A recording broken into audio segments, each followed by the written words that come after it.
This event is an initiative of ELES fellow Or Yosefov, Or studied sociology, and is now working on his PhD at the Humboldt University in Berlin. His current research explores the engagement of civil society in war times. With that, it is now my pleasure to hand the moderation over to Or, who will guide us through the evening. Or, the mic is yours.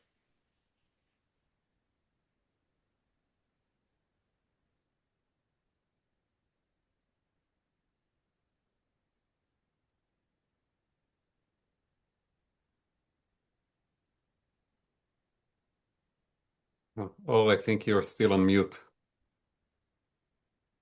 Can you unmute yourself, or yes, but you should be able now. Yes. Hallelujah. Yeah, I can do it again. Cool. It's I'm able to it's talk. 7 years after COVID, and we all still make mistakes on Zoom. It's wonderful. Unbelievable. Yeah, it just wasn't an option.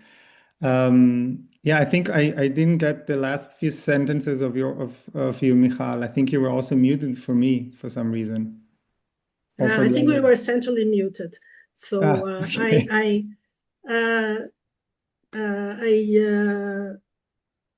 just welcomed you guys and presented you or as a student, as a fellow who studied sociology, who is not working at his PhD, who is working on the engagement of civil society in war times, and who will take over the moderation from here on, and the mic is yours. Sure. Thank you very much. And now everyone can also hear me. Thank you very much, Michal, for this lovely introduction.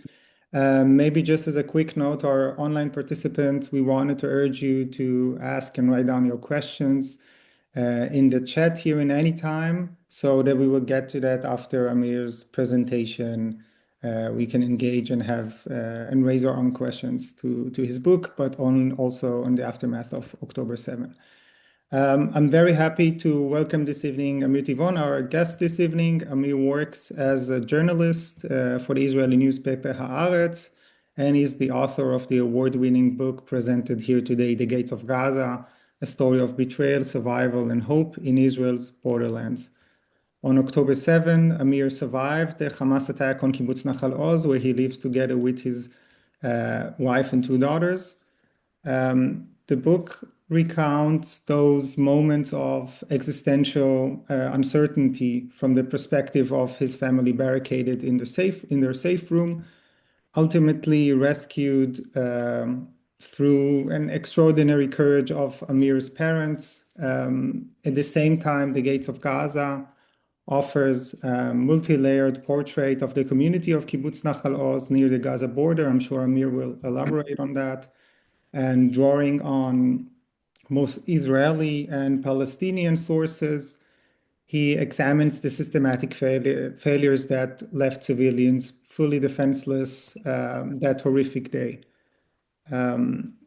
Amir's book presents a clear-eyed, yet at the end of the day, hopeful view of the Israeli-Palestinian conflict, its political implication, and the long-term societal consequences of October 7th.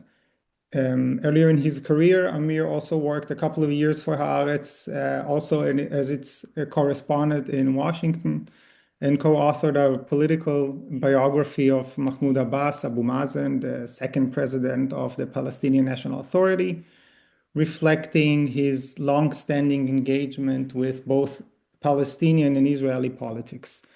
Yeah, Amir, we are very happy to welcome you here, and thank you again for joining us. The floor is yours. Okay, well, first of all, thank you, Michal, thank you, Or, and thank you to everyone who chose to spend the coming hour with me, hear my story, and present questions. I highly appreciate it. My book, The Gates of Gaza, Die Tor von Gaza in the German edition, was born out of the catastrophe of October 7. On October 7, like you said, Or, I found myself with my wife and my 2 young daughters. At the time, they were 3.5 years old and 1.5 years old, so very young. We all found ourselves under attack. At first, there were mortars and rockets falling on our house, but this was not such an unusual thing, unfortunately, because our home is in Kibbuz Nahal Oz. It's a small Israeli community about a kilometer to the east of the border with Gaza, officially the closest Israeli community to the border with Gaza. And over the years, we experienced many situations where the community was under the rocket fire, mortar fire. Because of its unique proximity to Gaza, it is not defended by Iron Dome. And when there is a rocket or a mortar fired from Gaza toward Nahal Oz, you have 7 seconds to reach shelter.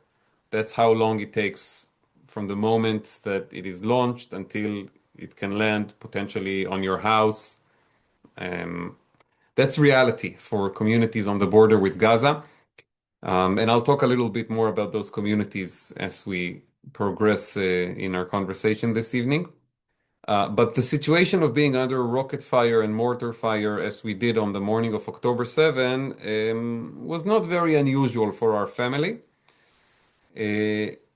Around 7 a.m., however, the events of the day took a very sharp turn when we began to hear automatic gunfire. First a little distant and then coming closer and closer. And basically, by 7:15 a.m., our house was surrounded by a team of armed Hamas terrorists. We were locked in a small room, what we call the safe room. It's a room built of thick concrete, and it's supposed to protect you from rockets and mortars, but of course it is not very helpful when there is a ground invasion like we had on October 7. But we were barricading in that room with no electricity, no food, with our 2 young daughters, the 3.5 and the 1.5-year-old, while the Hamas team on our front porch was trying to break into the house, firing ammunition in the living room, through the windows, throwing grenades into the house. So very noisy situation and an unprecedented situation, because throughout all the history of the Israeli-Palestinian conflict and of the different wars between Israel and Gaza, something like this has never happened on the Israeli border with Gaza. And in the book, I tell about the events of that day, how we eventually survived. Many of our neighbors were not as fortunate. We had friends who were murdered on that day, kidnapped into Gaza, friends who lost family members. Very, very terrible stories, all, in our small community and in the surrounding communities. And for me, the decision to write a book about all of this, it wasn't an easy one.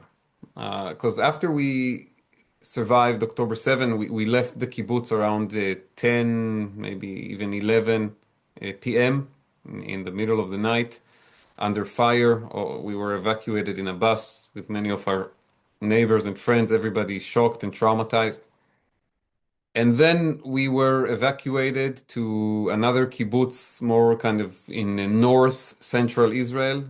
I write about it in the book toward the end, Kibbutz Mishmar HaEmek, a beautiful place that agreed to host all of the families from our community. It's hundreds of people. And we came here, they had dorm rooms where they would send their teenagers, and all the teenagers went home. And each family from Nahal Oz, from our traumatized, distraught community, received a small room. It's a room, I can't even explain how small it is. But just imagine your average university dormitory, not the high-end ones, but the most simple ones. For our family, we had 4 mattresses on the floor, one for me, one for Miri, and one for each of the girls. And that's how we lived for several months, all of our community. We were trying to survive. We had friends kidnapped in Gaza. We had friends who we didn't know if they were dead or alive. We had to start over in a new place. We couldn't take anything with us because we were evacuated in the middle of the night, still under fire. So we were essentially refugees in a way. And, what do you do about, school for the kids, kindergarten, work? We were living in Nahal Oz. It's in the south of Israel. How do you find a job? Now you're more in the north. All of these things had to be taken care of. It was a very, very hectic time. But around, I would say, December 2023, 2 months after October 7, we had somewhat stabilized our life a little bit. There was a kindergarten that was opened here for the children of Nahal Oz, including my young daughters. And Miri, my wife, found a job. Miri is a social worker, and she works with the autistic children on the spectrum. She did this when we were living in the south of Israel, and she wanted to get back to work even under the circumstances I described before. So she pretty quickly found a job here in the area that we were evacuated to. And I went back to my work at Haaretz because the news did not stop. A lot of things were happening. It was a dramatic time. But after 2 months, I stopped for a second and I told myself, okay, we went through a historic event, October 7, and history continued every day with the war, with the fight for the hostages. And I realized I have to stop for a second and tell the story of what happened. I was also very disturbed by the fact that already from the beginning, there was a phenomenon of people denying, minimizing, and even justifying the atrocities of October 7 all over the world. And when we saw it starting from October 8, perhaps even from October 7 itself, I don't know. I was not following the news on October 7. I was trying to survive with my family. But I could see from October 8 this phenomenon of denial, minimization, and justification of the massacre and the kidnapping and the torture and all the terrible things that happened. And I took it upon myself to sit down and disengage from all the noise and first of all write the story as it happened to my family and to my community. Because a kibbutz is a small community at the end of the day. You can compare it to a village or a small town in Europe, but that doesn't really do it justice. In terms of size, yes, most of the kibbutzim are between 500 and 1,000 residents. But the community ties are uniquely strong. There is a shared sense of identity. And it's a place that even today, after going through many changes over the years, represents a certain kind of ideology. You can call it left-wing Zionism. I guess that's the most broad definition. And the kibbutzim were hurt very badly on October 7, including Nahal Oz, my small community.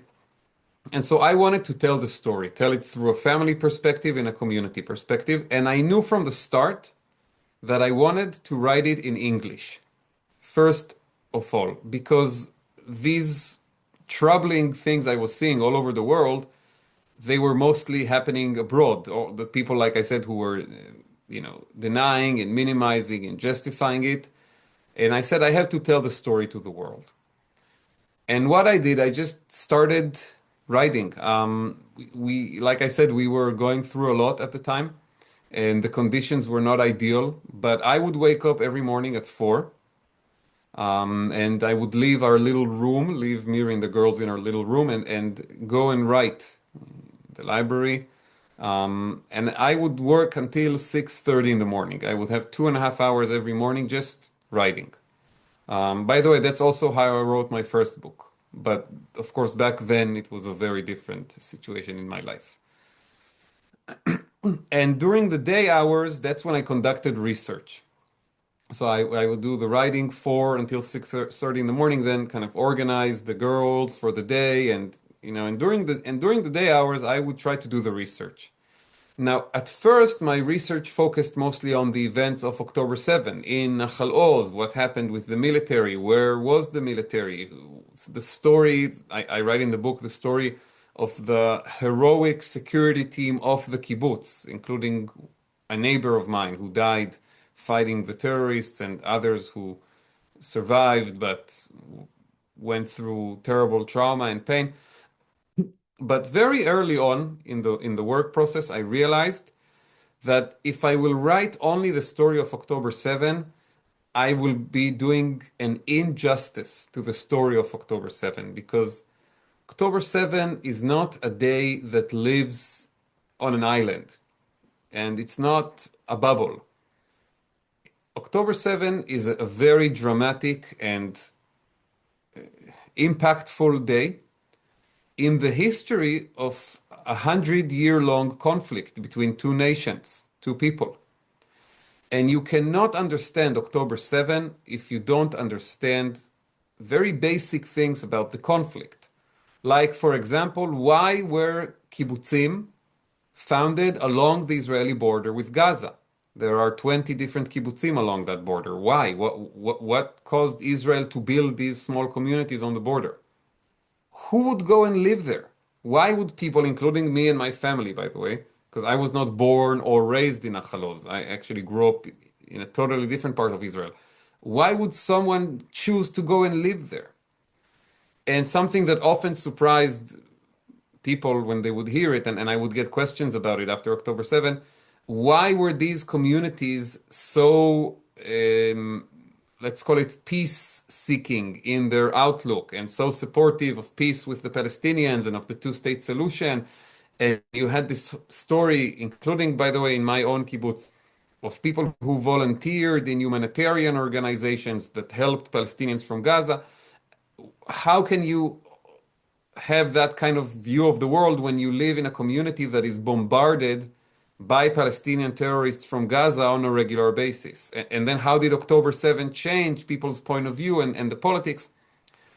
And then there is a whole big story about Netanyahu and Hamas that I also felt had to be told, because Hamas, when Benjamin Netanyahu became the prime minister of Israel in the year 2009, Hamas did not have the capabilities to conquer entire Israeli communities and slaughter and kidnap their residents.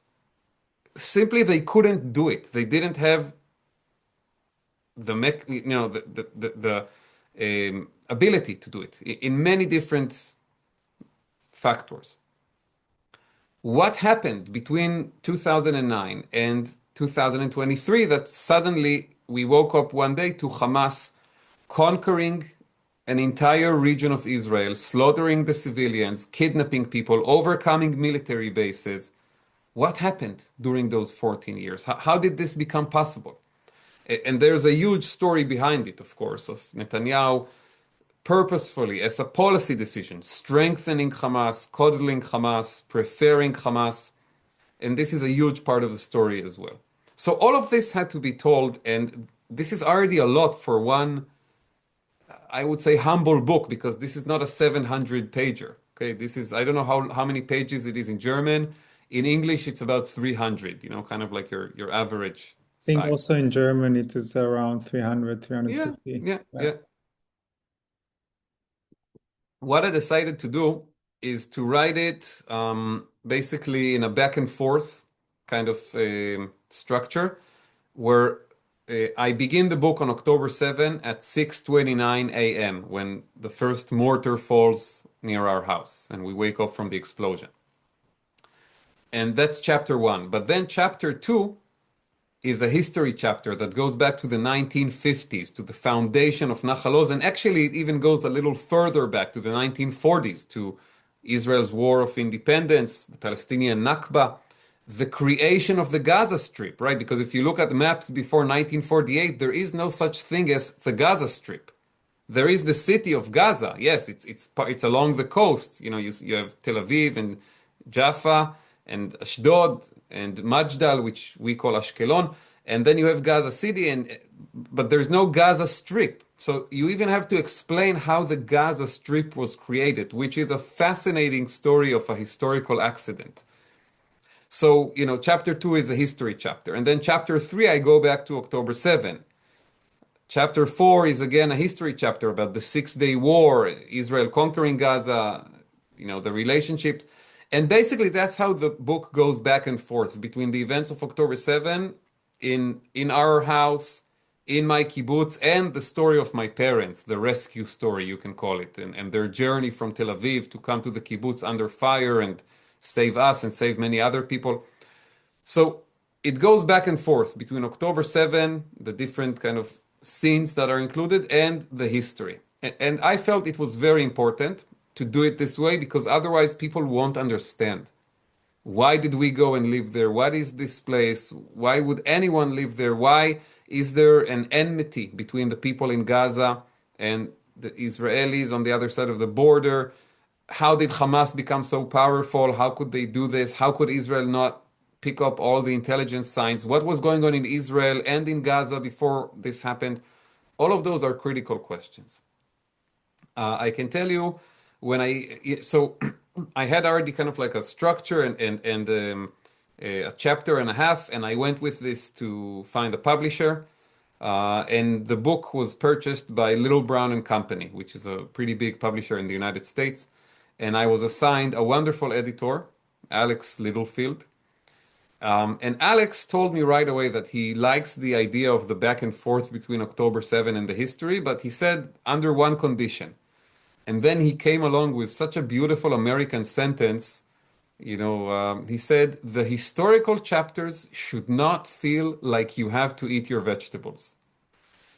Which to an Israeli is a bit strange because in Israel, we don't force kids to eat vegetables. Like my girls like to eat vegetables because when you put good olive oil and salt on any vegetable, it becomes delicious. But I understand that in the American culture, it's like, you have to eat your vegetables. And Alex said the historical chapters shouldn't be. You have to eat your vegetables. They have to be interesting just as much as the October 7 chapters. Otherwise, people will just skip them. They will get into the drama of October 7 and they will skip all the history. And that was a very important tip that he gave me. And it caused me to change the way I wrote the history chapters. Instead of just telling the history as a stream of facts, I told it through the personal narratives and personal stories of people from my kibbutz. So, for example, in the chapter, I think it is number 7, about the failed peace process of the 1990s and the early 2000s, I don't just write, and then Yitzhak Rabin was murdered. I hope I'm not giving a spoiler to anyone. But I don't just write, oh, and then Rabin was murdered. I actually tell the story of a man from the kibbutz who was at the peace rally in Tel Aviv where Yitzhak Rabin was assassinated and saw it with his own eyes and drove back from Tel Aviv to the Gaza border with tears flowing because he understood the severity of what had just happened and the consequences it could have. So all of the historical chapters are told through the personal stories of neighbors of mine from Kibbuz Nahal Oz, and I return to those neighbors in the October 7 chapters to see what happened to them. And that was a very good tip. I wrote the book. It took me 7 months to write it. I had to do it very fast because the American publisher wanted it out for the 1-year mark of October 7. Again, they had a smart analysis. They said, people will want to read about this in late September, early October 2024. In November 2024, you guys remember there was an election in the United States. And basically they said after November, there's a good chance nobody will want to read about other people's troubles anymore because we'll have enough drama over here in America. Which I think was partially right. But so I had to finish it in 7 months. It came out in the US on time. It's been quite successful. I can say it sold more than 20,000 copies so far. And it's attracting a diverse readership. Of course, a lot of interest in the American Jewish community, but I also get a lot of reactions from people, American Muslims, American Arabs who read the book and had very different thoughts about it and responses. And I always am encouraged by thoughtful responses to the book, even if there is criticism and you could have done this better, you could have done that better. And I get it from both sides, by the way, from the right and the left and everything in between. After writing it in English, I translated it myself into Hebrew. and it came out in Israel. And I'm also very proud that Suhrkamp Verlag chose to publish it in German. I'm proud because, first of all, I think Germany is a very, very important country in the world today. And in a way, you can argue taking on the mantle of leadership of the liberal world because somebody else who used to do it is, let's say, on vacation in a sense. And specifically, I want to say something about Suhrkamp. My great-grandfather, Werner Kraft, was a German, well, first of all, citizen and a veteran of World War I, but also a German writer and a poet and literary critic who wrote his PhD and worked in the library of, well, first, it's a long story, but eventually found himself in Hanover. After the Nazis rose to power, he had to leave Germany because he was a Jew, a communist, and an intellectual, which is like in Vegas when you get the 3 cherries on the slot machine. So back then, if you were a Jew, a communist, and an intellectual, it was not so good. And he had to flee Germany. But later in his life, after the war, the Holocaust, when he was already situated in Jerusalem, he returned to write in German, and he wrote for German magazines and newspapers, and he published more than 30 books in Germany. And some of them were published by Suhrkamp Verlag. And when I came last year to visit the publisher, and I had an event in Berlin to promote the book, I received a wonderful gift from Suhrkamp, which were basically 2 books side by side, Dito from Gaza, my book, and a book in German by my great-grandfather Werner Kraft, which unfortunately I cannot read because I don't read German, but it gave me motivation to perhaps learn. The book has also been published in French, Italian, Romanian, Hungarian. My project for 2026 is to get the book published in Arabic and to offer it somehow for free in Arabic to download from the internet, because I don't think, sadly, I don't think I will find a publisher who would actually print it and sell it in the Arab world. I just don't think, unfortunately, that it's possible, which is a sad testament to the reality we live in. But I do believe that it can be translated and it can be offered online. And it's very important for me that the book will also be available in Arabic, and that anybody speaking and reading that beautiful language, which I speak and read and understand to some degree, anyone who is interested will be able to read it and get an Israeli perspective on the events of October 7 and on the history that led there. The book doesn't cover a lot of the war itself. It kind of fades out. I write about the issue of the hostages. I write about the destruction of Gaza and how it looked like from the Israeli side of the border. I write toward the end of the book that I want the war to end, and I lost faith in the goals of the war at a certain point, like many people in Israel. But I don't go in great detail into the events of the war. But still, I think it's a book that can perhaps foster dialogue and be a basis for a conversation. And that's really what I want to achieve.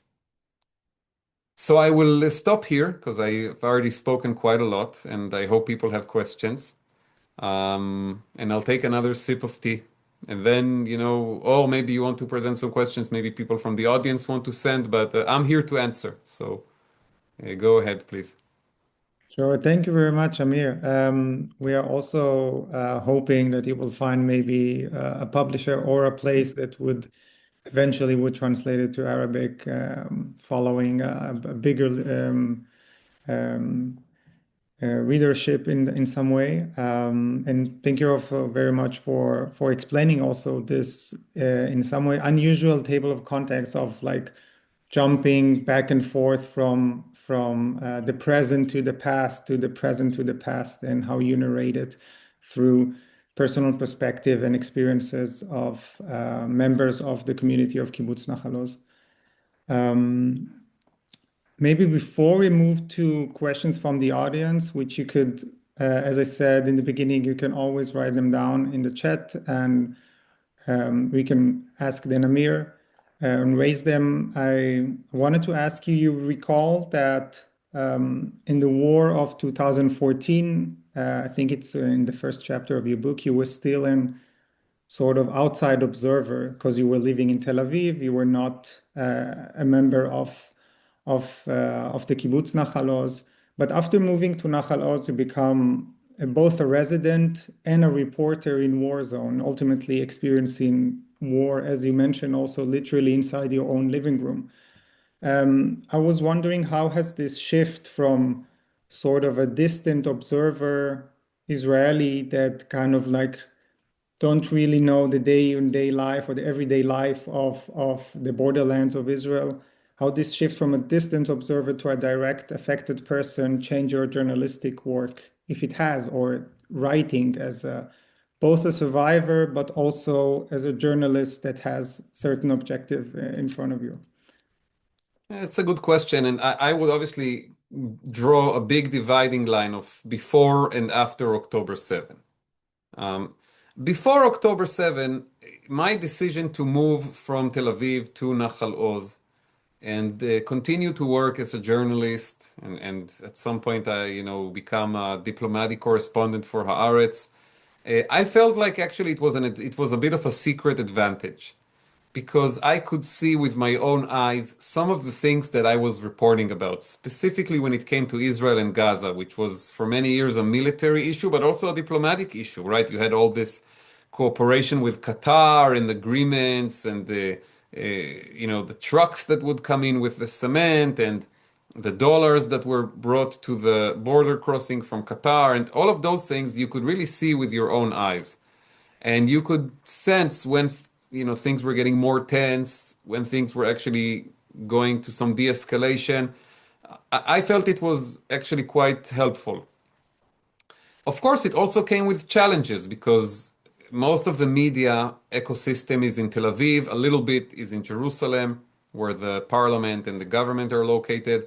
And when you go to live outside of those places, in a more peripheral part of the country, and just to get it straight, I mean, Israel is such a tiny country. From Nahal Oz to Tel Aviv, if you can take the train, there's a train station in the Sderot, which is the largest city in the border area. It's 1 hour on the train. Okay, Israel is very small.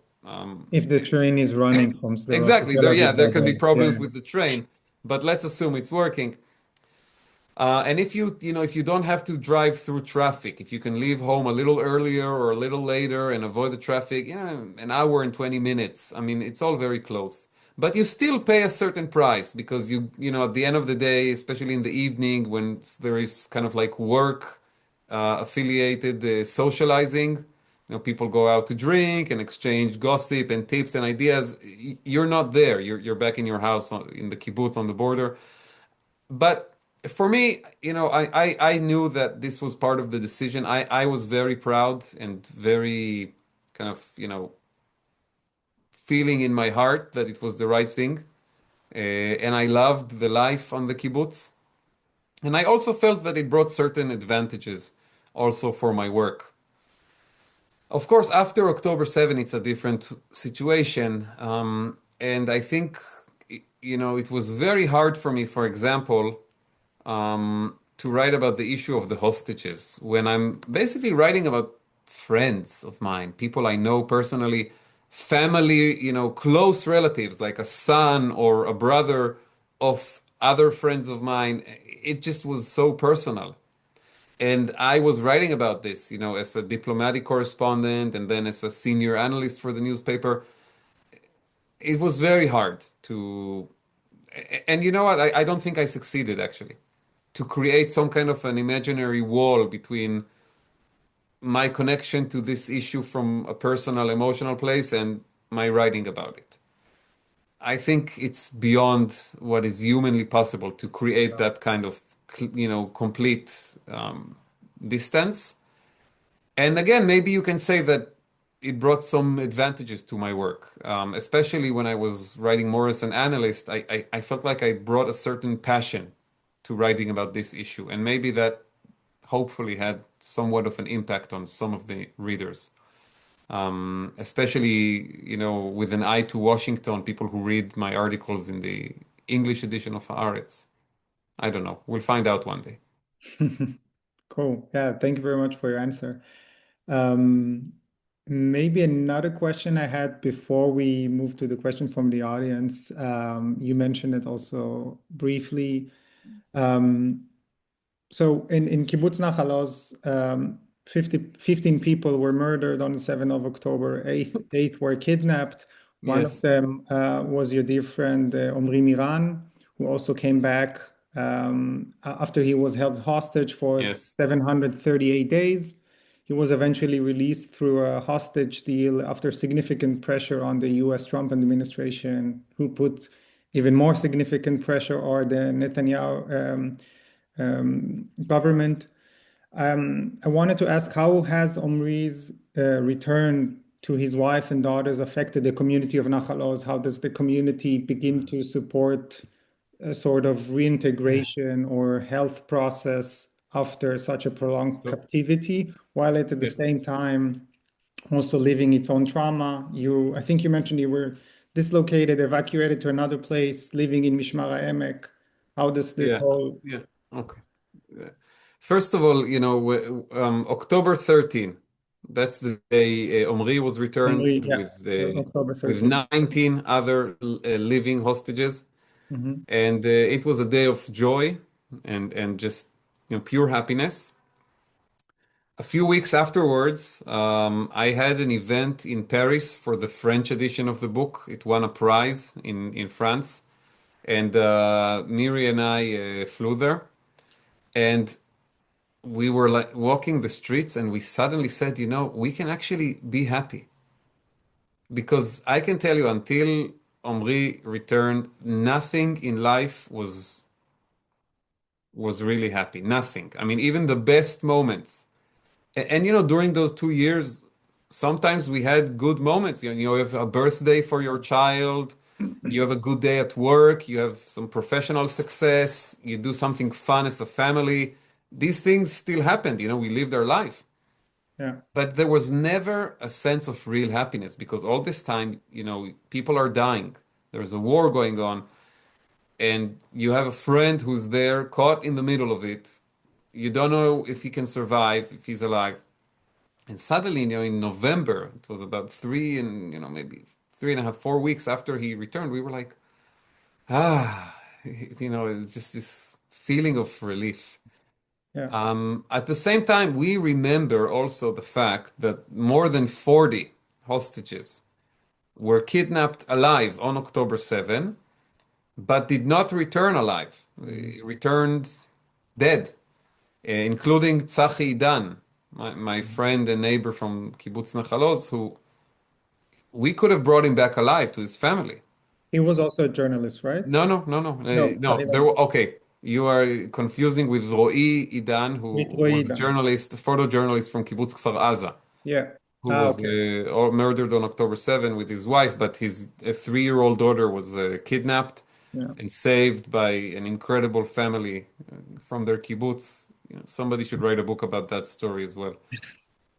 But remember Tzachi, and remember more than 40 other hostages who, like I said, we could have saved them if we made a deal earlier, if we made it the top priority to save their lives.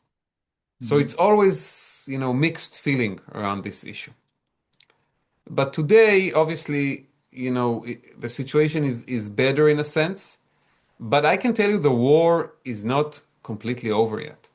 And, if you come and spend a weekend in Nahal Oz, you will hear all night the bombardments and the explosions.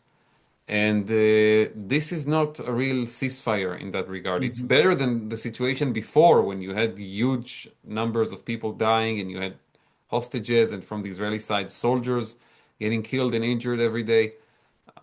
But the situation is not really stable. And from my experience, in our part of the world, there is no status quo. Things either get better or they get worse. And with the current situation in Gaza, it's not going to hold this way. That Hamas controls half the territory, Israel controls half the territory. There is still daily exchanges of fire, just with less casualties. It's not going to stay this way. It either gets better, which means you move into phase 2 of President Trump's plan. You begin to actually implement the reconstruction, or it will get worse and it will be another war. My preference is obviously for the other option, but we have to acknowledge this situation. Yeah. Yeah, thank you very much for this insights. Maybe moving on to questions from the audience. Michal, do you want to read one of them? Yes, we have already some questions from the audience. Very specific ones, for example, what is the situation in Nahal Oz today? Are you already back home? And how was your work, your book received in Israel, in the community in Nahal Oz, and also specifically in the political Israel? Okay. Nahal Oz today, about 50, maybe already 55% of the population has returned. A lot of people have returned recently since the ceasefire was announced and the return of the hostages. Our family is not returned yet. We are still in Mishmar HaEmek. We are waiting for the school year to finish, and then we can move back with the girls.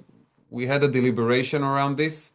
Should we move them in the middle of the school year or wait until June? And we decided to wait. We go back quite a lot to visit. We renovated our house. So today, all the damages of October 7 in our house are no longer visible. All the bullet marks, bullet holes, grenades, everything. I mean, the house was in need of some serious work, but we did it. And we love going to the house, especially on the weekend. We take the girls, we sleep there. They meet some of their friends who their families have already returned. And last time we were there, it was a very noisy weekend. I think it was 2 or 3 weeks ago. So it was a bit difficult to sleep during the night because of all the explosions. But I hope next time we go there, which is pretty soon, it will be a more quiet weekend. And Nahal Oz is a beautiful kibbutz, beautiful community. I believe by the end of this school year, we will have more than 70% of the residents back home. I also know that some of the people will not return at all. And I don't think anybody can be judged on this decision.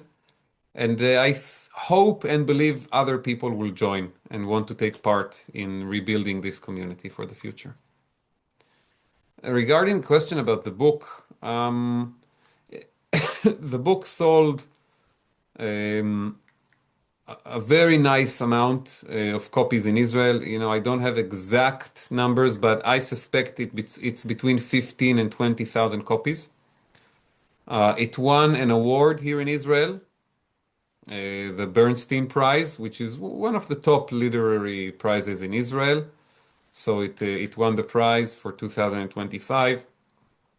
It received good reviews in the media, and it continues to sell and create interest. Of course, not everybody liked it. The book is very critical of the Netanyahu government for the failures of this government that led us to October 7. It's very harsh on the prime minister. And some of his supporters don't want to read this reality. They prefer a different version of reality. Basically, we are facing two efforts today to deny and minimize October 7. One effort is coming from outside of Israel. It's by the BDS Intifada crowd, people who hate Israel, and they are trying to minimize, deny, or justify October 7 for that reason. The second effort, unfortunately, is coming from inside Israel, and it is being led by the prime minister and his supporters. They are trying to minimize the uniqueness of October 7, to wash it away, make the Israelis forget about it. They want the conversation to focus on all the great achievements that came afterwards in Iran and Lebanon. I don't know how great the achievements actually were. We'll find out in time. But that's what they want people to talk about. They don't want people to talk about October 7. Or they want people to think that October 7 was something that could not be avoided. There was no way to foresee it. It's all the fault of the army or the intelligence or the legal advisor or my grandmother or my dead great-great-grandmother. It doesn't really matter. Anybody but the man who was prime minister since 2009. So obviously that has created some criticism. I don't care. I mean, it's fine. People can say what they want, but the book is selling well. People are reading it, and it's creating very interesting conversations. Cool. Thank you very much for your answer. Uriel is asking, thank you very much for your presentation and work. I wanted to ask you, after all your research, writing, and experiences, what do you think are the possibilities for peace and for a better democracy in Israel? How do you experience the growing polarization inside of Israel? I think Israel is going through a crisis that many democracies are going through these days. Extremism, polarization, and virtual realities, if you will. People who just like live in a different reality. It's not an argument over how the facts should be understood. It's an argument over the facts themselves that is tearing apart our society. It's a very difficult phenomenon. It can be very dangerous. But I try to remain an optimist and to believe that in 2026 there will be an election in this country and we will see political change. Regarding peace with the Palestinians, on this I am less of an optimist. Oh, let's just put it, I take a longer view. In the short term, there is very little reason for optimism. The situation today between Israelis and Palestinians is it's dire. I mean, the level of hatred, suspicion, and fear, just gripping fear between the two people, I think it's the highest it has been in my lifetime. And it shouldn't come as a surprise because look what happened over the last 2 years. Look what happened on October 7. Look what happened to the hostages. Look what happened in Gaza. Look what is happening now in the West Bank. I mean, terrible things are happening. And this is creating hatred and suspicion and mostly fear. I think Israelis fear the Palestinians. Palestinians fear the Israelis. And this is driving us to a very bad place.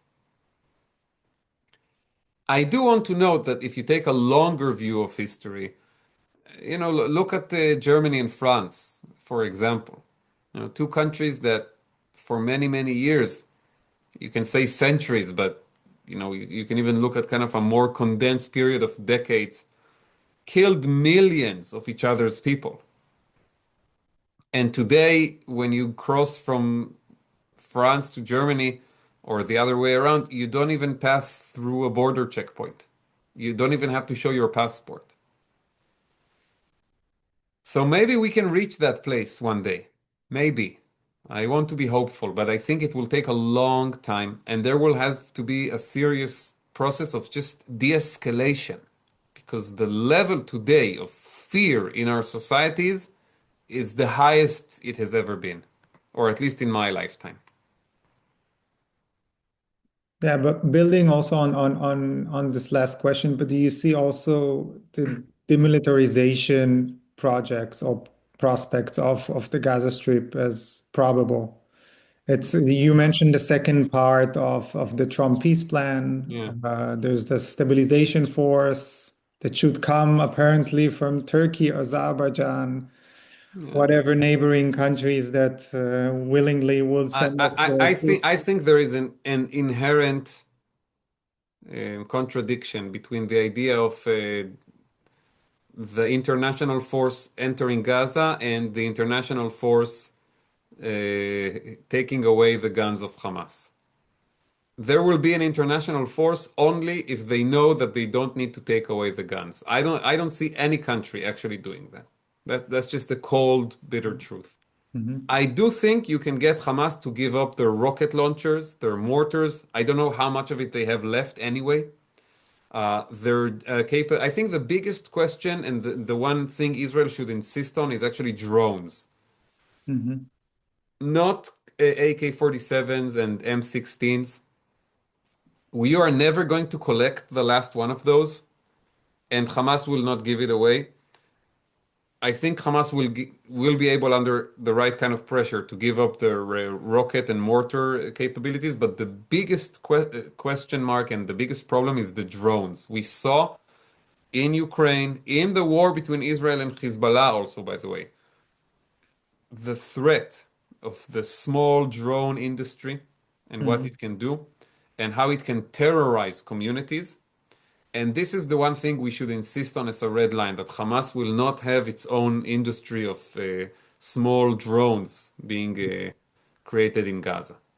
But the idea that the Turkish or Pakistani soldiers will go door to door in Gaza City and collect the guns, that's just idiotic. It's not going to happen. It's interesting you mentioned drones, because we see like an increasing problem also on the Israel-Egyptian border concerning drones, concerning bringing weaponry to, I don't know, criminals, smuggling weapons inside Israel. We see it in Europe. A few months ago, a theater in Salzburg, the city theater of Salzburg in Austria, put up a play based on my book. It was done by Nuran David Kales, who's a wonderful theater director, and he wrote a wonderful play based on the gates of Gaza. And it went up in the historical theater of Salzburg, and we were invited to see the play. And we flew there. It was right around the time of the ceasefire. And, the day after the show, Miri and I are walking the quiet streets of Salzburg, beautiful, serene little town, and suddenly we hear sirens, alarms, and we get a message to our phone. Now, I don't really read German, but there were, just a few words there that I understood, and I told her it's a drill. They are doing a citywide drill for the sirens, and I guess it was, later we understood it was because of what was happening in Munich at the time, with those unidentified drones that caused a panic in the airport. Yeah. This is a real problem, and it's a global problem, and we have to insist that Hamas does not develop that kind of capability. Sure. Masha asks, what gives you hope to keep going with your work nowadays?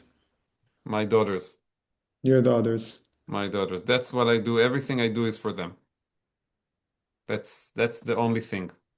That they will be able to live peacefully and grow up happily in Israel, in Kibbuz Nahal Oz, and have a good country and a good life and good relationship with the neighbors on the other side who also deserve a good life. Yes. Definitely. Irina was asking also about the reaction about your book on the political side. I think you mentioned it, but maybe it was referred to politicians, but I don't know if Listen, I know it was read by many, many people in politics, in Israel and also in other countries, by the way. But I care more about the reactions of high school students, soldiers here in Israel. I had people send it to me from inside Gaza, during their reserve duty. I had friends of mine who are originally from Gaza, Palestinians, but had left Gaza and are living abroad now, that, they read the books.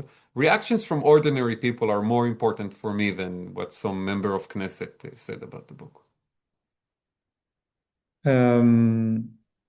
Freddie asks, what's your take on the future of Gaza over the next 5 years? I think you kind of touched it in some ways.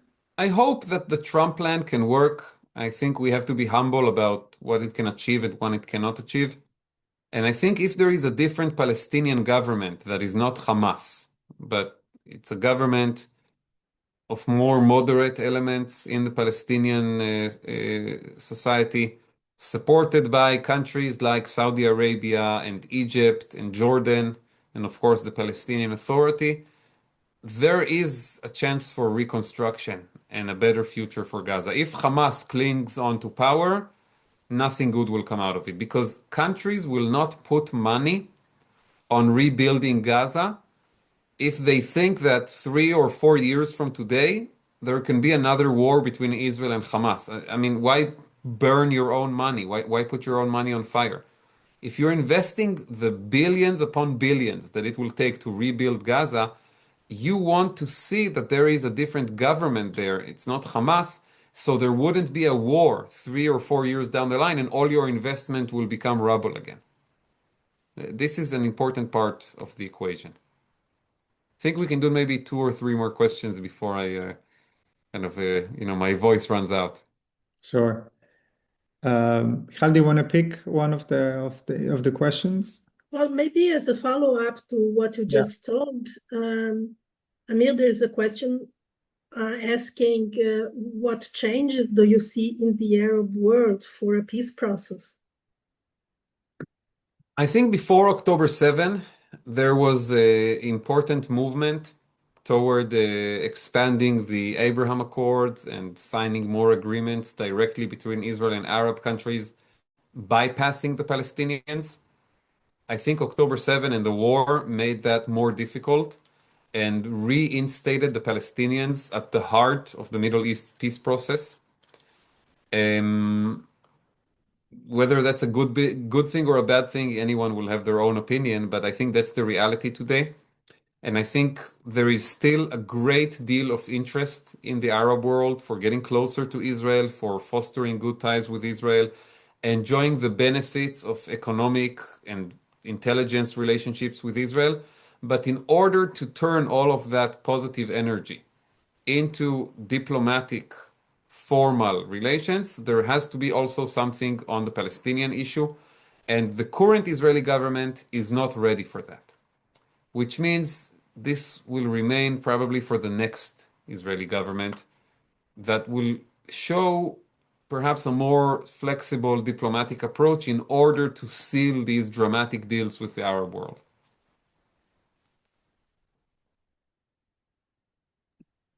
And maybe also following that, Felix was asking, given the most promising candidate to defeat Netanyahu seems to be at the moment Naftali Bennett, and given the general drift to the right in the Israeli political scene, how exactly would you imagine this change to look like? It's important to understand that today the main dividing issue in Israeli politics is not the Israeli-Palestinian conflict. It is the question of what kind of country does Israel want to be? A functioning liberal democracy or a corrupt Middle Eastern monarchy? This is the choice today. And the question of the occupation, settlements, the Palestinians, it's still an important issue in our politics, but it's no longer number 1. It's not even number 2. It is an important issue, but we first of all have to define who we are before we can discuss what exactly are we going to do with our neighbors. And this is the battle right now in Israel. It's between parties from both the left and the right. It's a broad spectrum. But parties that insist on the basic structure of a functioning liberal democracy versus parties who want to turn Israel into some version of Iran, theocratic, ultra-religious dictatorship with the one person on top making all the decisions. This is what is at stake in Israel today. So it boils down to the question of the character of the state. Yeah, Is it exactly. going to be still a Jewish And this was true Israeli before. This was democracy? true before October 7, when we had the big protests all over the country, and it is still true today, and it will be the defining issue of the next Israeli election. To pick up a last question? Yeah, let's take one last question. Cool. Noga asked, your political opinion changed or intensified before and after the 7th of October? I don't think my political opinion changed in terms of politics. Yeah. I was against this government. I thought that they were a dangerous, failed government. And October 7 didn't exactly convince me otherwise. I think my belief in the possibility of peace and cooperation with the Palestinians, of course, became weaker as a result of not just October 7, but everything that happened over the past 2 years. And I think this is something that happened to a lot of people in Israel and also many Palestinians, by the way. And it's part of the lingering long-term effects that these events will have. Like I said, that the level of suspicion is high, but I don't think it means the door is completely shut. It never is completely shut. And things can change, dynamics can change. The most important thing, I think, in that regard is to actually see the Trump plan for Gaza move into the second phase and some kind of positive momentum. Sometimes that by itself can be enough to drive a different dynamic. Yeah, well, thank you very much on that note. Thank you. Thank you And very of much course, for joining us. if you haven't read Die Tor von Gaza, you can find it in Awesome. bookstores and on the website of Suhrkamp Verlag. So thank you very, very much. Thank you very much, Amir. And thank you, Michal, and for everyone also participating and writing your question down. Well, I Thanks really from my appreciate side it. too.